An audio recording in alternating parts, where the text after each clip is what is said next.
Hello दोस्तों, नमस्ते। आज मैं आप सब लोगों के सामने लेके आई हूँ मैं पॉलिटिकल साइंस फ्रॉम इग्नू का फर्स्ट ईयर का मोस्ट इम्पोर्टेंट क्वेश्चन जो पिछले कुछ सालों से हर साल रिपीट हो रहे हैं। ठीक है, ये देखो टॉपिक लिखा है यहाँ पे, पॉलिटिकल थ्योरी से रिलेटेड है, मोस्ट रिपीटेड क्वेश्चन है। पूरा वीडियो देखोगे आपको खुद पता लग जाएगा कि कितने इम्पोर्टेंट है। ठीक है, सबसे पहले सब्सक्राइब जरूर करना मेरे चैनल को, ताकि आप मेरे चैनल से अप टू डेट रहो, क्योंकि मैं PYQs वगैरह अपडेट करती रहती हूँ। ठीक है, तो सबसे पहले जो है मैं आपको चैप्टर वाइज बताऊँगी किस चैप्टर्स में से कौन से क्वेश्चन रिपीटेड है अब तक। ठीक है, तो सबसे पहले जो है चैप्टर नंबर फर्स्ट है पॉलिटिकल थ्योरी और अप्रोचेस। इससे जो है ये 3 क्वेश्चन हर साल रिपीट होते हैं। पहला तो ये कि what is political theory and what explain it's nature and significance, प्रकृति और महत्व बताए और पॉलिटिकल थ्योरी क्या है। सेकंड जो क्वेश्चन है वो है कि जो पारंपरिक और आधुनिक प्रवृत्तियाँ मतलब उपागम है, मतलब ट्रेडिशनल और मॉडर्न अप्रोचेस है, ट्रेंड्स है, ये राजनीतिक सिद्धांत के अंतर्गत आते हैं। इन दोनों में क्या डिफरेंस है, तो ये बताना है। थर्ड क्वेश्चन जो है वो नॉर्मेटिव और एम्पिरिकल अप्रोचेस, मतलब मानदंडात्मक को मानकीय भी कहते हैं, और अनुभवजन्य, ये दोनों उपागम के बीच क्या अंतर है ये बताना। ठीक है, जो नेक्स्ट है वो है ब्लॉक 2 में से जो चैप्टर नंबर डेमोक्रेसी है ना, उससे ये 3 क्वेश्चन हर साल रिपीट होते हैं। ठीक है, क्वेश्चन नंबर 4 जो है लोकतंत्र की परिभाषा दीजिए और इसके आवश्यक तत्वों को बताइए। ठीक है, एक ये रिपीट होता है। नेक्स्ट क्वेश्चन जो है डायरेक्ट और इनडायरेक्ट डेमोक्रेसी, ये मोस्ट इम्पोर्टेंट है।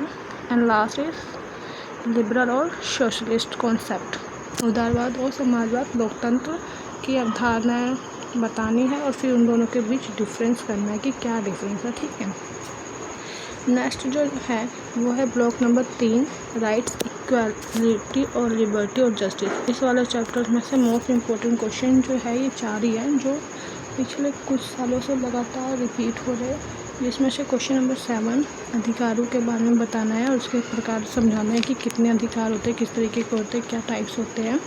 क्वेश्चन नंबर 8 जो है वो स्वतंत्रता और समानता दोनों एक दूसरे से कनेक्टेड है, तो कैसे हैं दोनों के बीच में क्या संबंध है, पहले स्वतंत्रता के बारे में बताएंगे, फिर समानता के बारे में बताएंगे, और फिर इन दोनों के बीच में क्या संबंध है, कैसे एक दूसरे से ये इंटेलेक्चुअली कनेक्टेड है, वो एक्सप्लेन करेंगे। फिर नेक्स्ट क्वेश्चन जो है वो जस्टिस चैप्टर से है कि न्याय की अवधारणा के बारे में बताना है कि जो जॉन रॉस है उन्होंने जो न्याय का सिद्धांत दिया था वो क्या है, कैसे है, उन चीज़ों के बारे में बताना। ठीक है, जॉन रॉस जो है वो अमेरिकन फिलोसफर था और उसने जो है जस्टिस को 3 तरीक़ों में बांटा था, जैसे कि आप सबको पता ही होगा। जो फर्स्ट था वो तो ये था कि सभी को एक बराबर स्वतंत्रता मिलनी चाहिए, है ना, और सेकंड तो उसने ये अवधारणा दी थी कि सभी को एक समान अवसर मिलने चाहिए ताकि वो अपना विकास कर सकें। और जो थर्ड लास्ट समानता बताई थी उसने, वो ये बताया था कि आय का पुनर्वितरण होना चाहिए, है ना। आय का पुनर्वितरण से मतलब ये था कि जो सामान वगैरह थे वो अमीरों से टैक्स लेकर गरीबों में बांटना चाहिए था, मतलब मिनिमम को मैक्सिमम देना था, मतलब जो गरीब है उनको अमीरों से टैक्स लेकर उन्हें गरीबों को अमीर के बराबर लाना था। तो उसने जो एक थ्योरी दी थी ना, मिनिमम को मैक्सिमम देना, ये मोस्ट इम्पोर्टेंट है, ये ज़रूर मेंशन करना।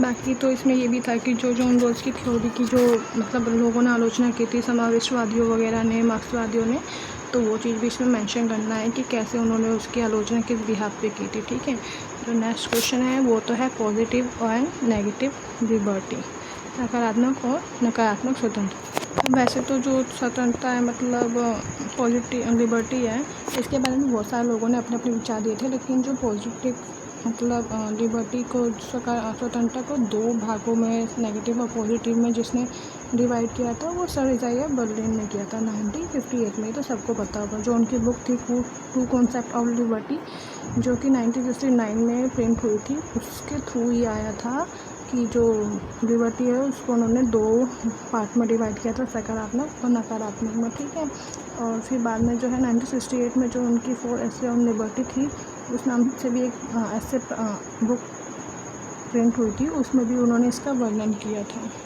बाकी उन्होंने दोनों लिबर्टी को अलग अलग डिफ़ाइन किया था। अभी मैं डिफ़ाइन करूँगी तो बहुत टाइम लग जाएगा, इसलिए मैं डिफ़ाइन नहीं करती हूँ। ठीक है, उसके बाद जो है नेक्स्ट ब्लॉक 4 जो था the state sovereignty and civil society, इस वाले ब्लॉक में से भी 2-3 क्वेश्चन जो है पिछले कुछ सालों से मोस्ट रिपोर्टेड हो रहे हैं, तो वही वाले क्वेश्चन लेके आई हूँ मैं।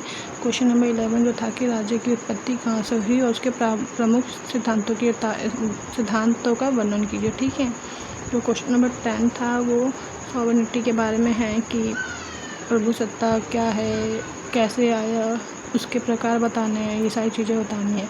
और जो क्वेश्चन नंबर 13 है मतलब ब्लॉक नंबर 4 का मोस्ट इम्पोर्टेंट क्वेश्चन जो है नागरिक समाज क्या है और राज्य के साथ उसके संबंध को बताइए। मतलब पीपल्स क्या है, आम आदमी क्या है और राज्य से वो कैसे कनेक्टेड है, ये सारी चीज़ें हमें बतानी है। ठीक है।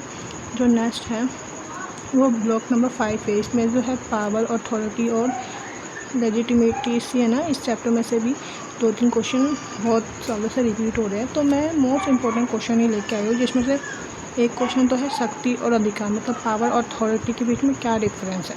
पहले तो आप ये डिफाइन करोगे कि शक्ति क्या है और अधिकार क्या है, फिर दोनों को डिफरेंस बताओगे और फिर निष्कर्ष लिखोगे। ठीक है।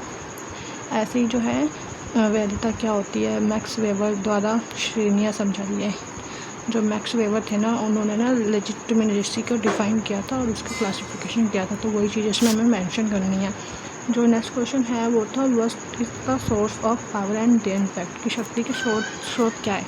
मतलब बेसिकली हमें इसमें ये बताना है कि शक्ति क्या होती है, उसके सोर्सेज क्या है और उसके प्रभाव क्या पड़ रहे हैं, ये सारी चीज़ें हमें बतानी है इस वाले क्वेश्चन में। ठीक है। ब्लॉक नंबर 6 जो है पॉलिटिकल ऑर्गेनाइजेशन एंड डिसओबीडियंस, मतलब इस वाले चैप्टर में से ना हर साल एक क्वेश्चन कंपल्सरी है और ये ऐसा टॉपिक है कि अगर आप ज़्यादा ना भी बोलो फिर भी आप अच्छे से लिख सकते हो और मार्क्स गेन कर सकते हो। एटलीस्ट 20 में से आप 10 क्वेश्चन मार्क्स तो ले ही लोगे इस क्वेश्चन में, आपको बिना पढ़े भी लिखो तो। जिसमें से ये क्वेश्चन जो है राजनीतिक बाध्यता क्या है, इसका नैतिक आधार क्या है, ये मोस्ट रिपीटेड और इम्पोर्टेंट क्वेश्चन है।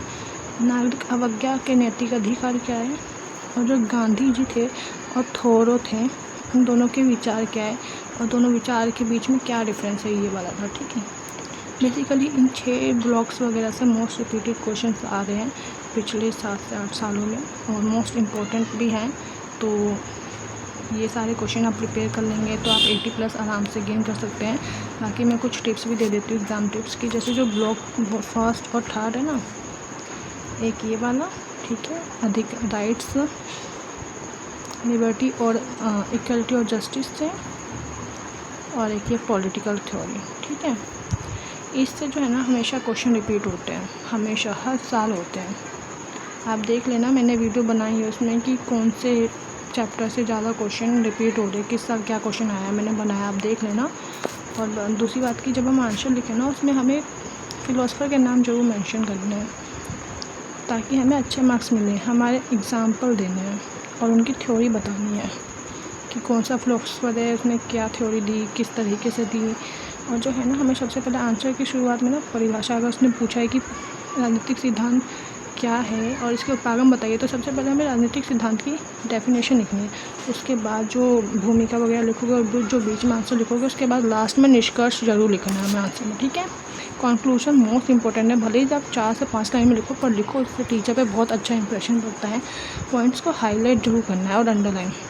जो जैसे आप लिखोगे राजनीति की परिभाषा लिखोगे तो राजनीति की परिभाषा टॉपिक को हाईलाइट करके लिखो, ब्लैक पेन से लिखो। उसके बाद उसके नीचे डेफिनेशन जो है ब्लू पेन से नॉर्मल लिखो, और जो ब्लू पेन से लिख रहे हो ना उसमें भी कुछ चीज़ें हाईलाइट कर दो, जैसे कि थ्योरी या मान लैटिन वर्ड, ये सारी चीज़ें जो होती हैं ना आंसर में, वो हाईलाइट करो, अंडरलाइन करो। और सबसे लास्ट तो यही है कि अच्छे से राइटिंग में लिखो, राइटिंग की प्रैक्टिस करो, साफ लिखो और सुंदर लिखो ताकि टीचर पे इम्प्रेशन अच्छा पड़े, है ना। बाकी मेरे चैनल को सब्सक्राइब करना मत भूलना। इतने सब्सक्राइब नहीं करते तो एक लाइक तो कर दो यार, इतनी मेहनत लगती है नोट्स बनाने में और आप लोग देख लेते हो और लाइक नहीं करते, तो प्लीज़ लाइक एंड सब्सक्राइब। और अगर मेरी वीडियो अच्छी लगे तो आप मुझे बताना, और भी कोई गाइडलाइंस चाहिए हो तो मैं बता दूंगी। बाकी सेकंड ईयर की रजिस्ट्रेशन स्टार्ट हो चुके हैं। सेकंड ईयर में सब्जेक्ट चूज़ करने पड़ते हैं, 20 में 8 सब्जेक्ट चूज़ करने पड़ते हैं, तो आप लोगों का कंफ्यूजन होगी, तो वो क्यों कंफ्यूजन भी अगर है तो आप मेरे यूट्यूब पे चैनल पे वीडियो है, आप देख लो कि हम सब्जेक्ट क्या सोच कर कैसे चूज़ करें। ठीक है। बाकी थैंक यू सो मच।